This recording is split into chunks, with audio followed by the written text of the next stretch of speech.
Hello, and this is my 14.4 screencast reviewing my 6-week training program and fitness session. For the training program, I first did, for both my clients, I used a pt1 to discover any illness history or discover any injuries, any underlying health issues, family history. I highlighted their barriers, preferences on training, their abilities, so whether they're used to working in the gym or they play for a club, like in sport, and also we also did some testing alongside with this PRQ.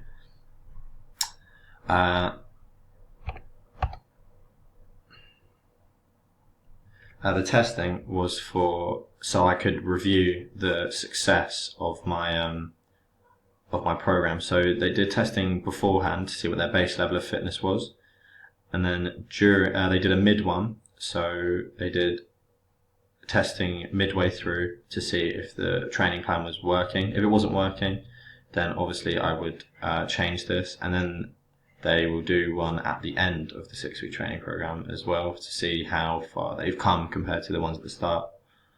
I also did a review session by session, so if there was a problem with the athlete, if it's too heavy for them, I'll change the weight, and if it's not too heavy for them, then maybe I'll increase the weight, or maybe if the intensity is right, I'll leave it where it is.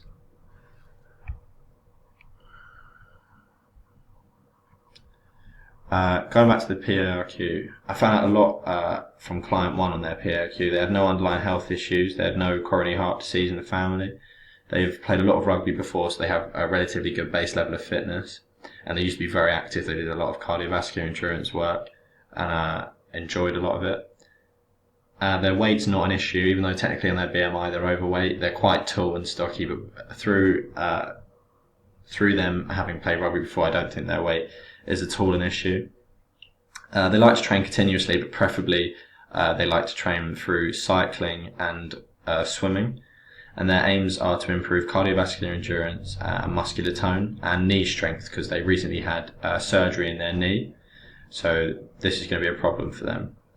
They also have a full-time job and 2 small kids, so they aren't free to train all the time. But when I designed the training plan, I highlighted the areas where they could train and fit sessions in accordingly.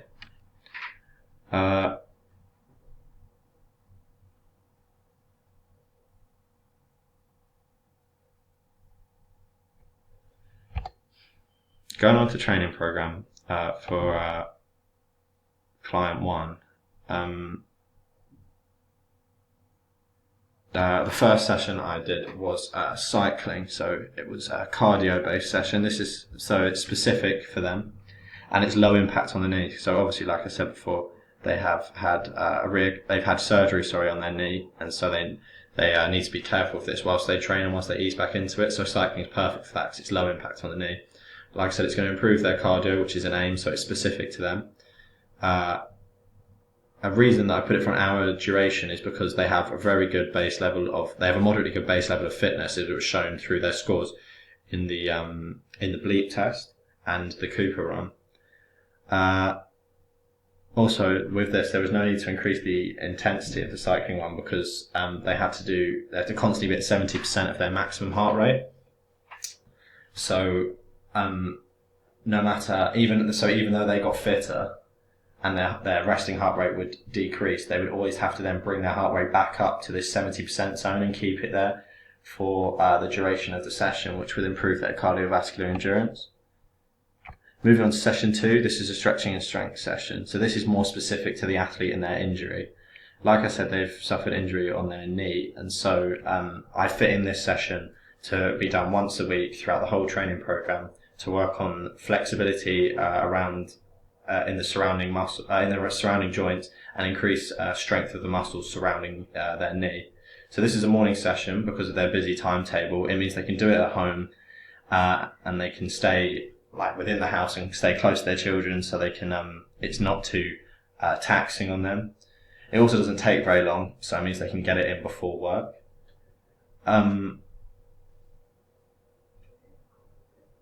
The reason for this being so short is it can be done before work, like I just said, and stay at home for the family. Also, it's going to be rehab for their knee, so they're going to be doing a lot of one-legged stuff. That increases. That will increase, activate the stabilizing muscles around the knee, hopefully improving the whole knee strength and stability of that joint and bringing back to full fitness.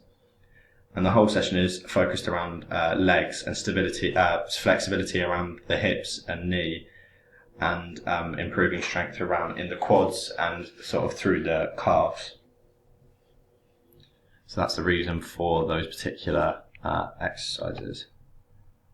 Session 3 is on an afternoon. So the reason I put it on the afternoon is because that's the day, I highlighted a day for session 3 where their partner can take their children. He can get away for a little while and go and do some cardio. This is a maximal training session. So despite having a knee injury, it isn't a lot of impact on the knees. It's a very short amount of maximal work. So I've got them to do 10 sprints, so it isn't that bad on the knee. And it's also on grass, so that's going to reduce the impact massively. The sprints have been proven as a better way to improve cardio due to the high intensity, and it's very similar to HIIT training and helps reduce the fatty deposits, so that'll improve their muscular tone as well as improving their cardiovascular endurance. It's also a lot quicker than running around, which means they can add more stuff into the session afterwards. So then after I got them to do the sprints, I'm going to be asking them to do circuit training. So the circuits aim to improve strength, general whole body strength, but improve strength again in the knee, hence for the squats and the lunges.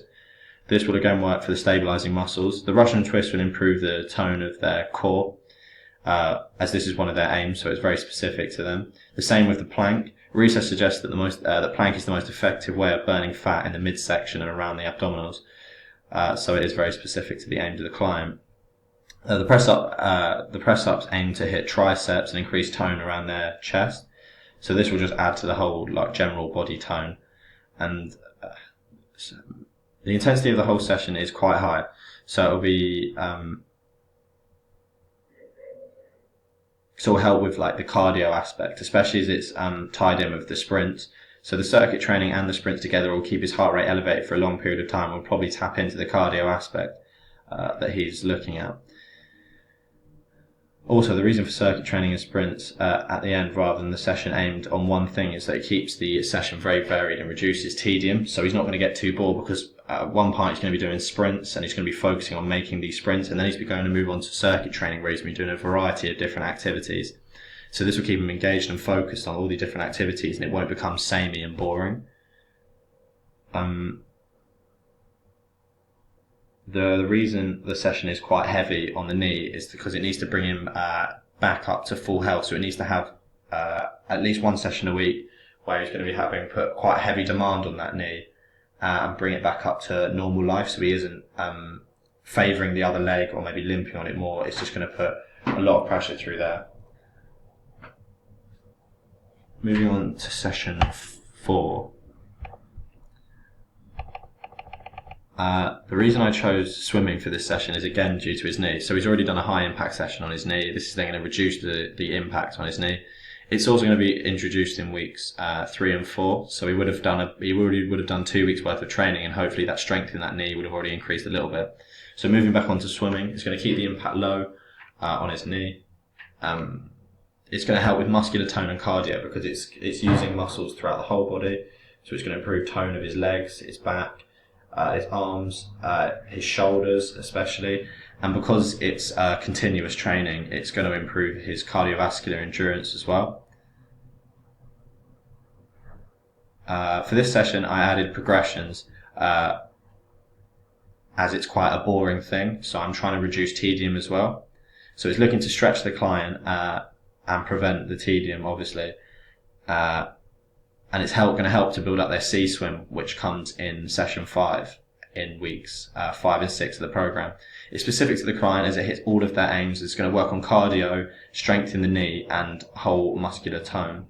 The reason for the increase in lengths is so it offers progressive overload, and the client will improve cardiovascularly and with their muscular tone, they won't plateau and be finding the activity really easy. So moving on to session 5 now. Session 5 was a C swim. Again, this is focused on hitting all the targets. Because it's a swim, it's going to be muscular tone of the whole body as well as the cardiovascular endurance. The C swim is hard and can vary on intensity depending on what day they do it. So if the sea is quite rough, it's going to be harder. If it's quite calm, it's going to be a little bit easier. But that in itself will offer the progressive overload we're looking for in order for him to, in the sport aspect of of the training principle, which will improve him with his fitness. Also, by having the same set distance each time, it lets the client get into a routine. He knows where he needs to get to, and he knows how to get back. It's going to be the same sort of distance. Really, just the sea that day is going to determine how hard it is. It's always going to make them more likely to do it and less likely to get bored because they know what they need to be doing. Again, this session is aimed to meet needs specifically to the client by reducing stress on the knee. Due to the use of the whole body to complete this, it will target muscular tone as well as cardiovascular endurance, and it will keep a relatively high intensity of exercise on the session. Now, moving on to client 2. From the PRQ in client 2, I found out that he wants to improve his speed and he wants to improve his muscular tone as well as his cardiovascular endurance and maybe lose a little bit of weight, as he highlighted that he was a little bit overweight. He had no history of coronary heart disease and had no illnesses, but he did suffer ligament damage in his ankle 6 months prior. But he said that he's been playing football this season, so it isn't as much of an issue. He wants to get fit for the football season ahead because he's going to be starting the football season again. So session 1, I've got him doing weight training. The aims of this is to improve power in the legs, which is specific to the client as they want to improve their speed.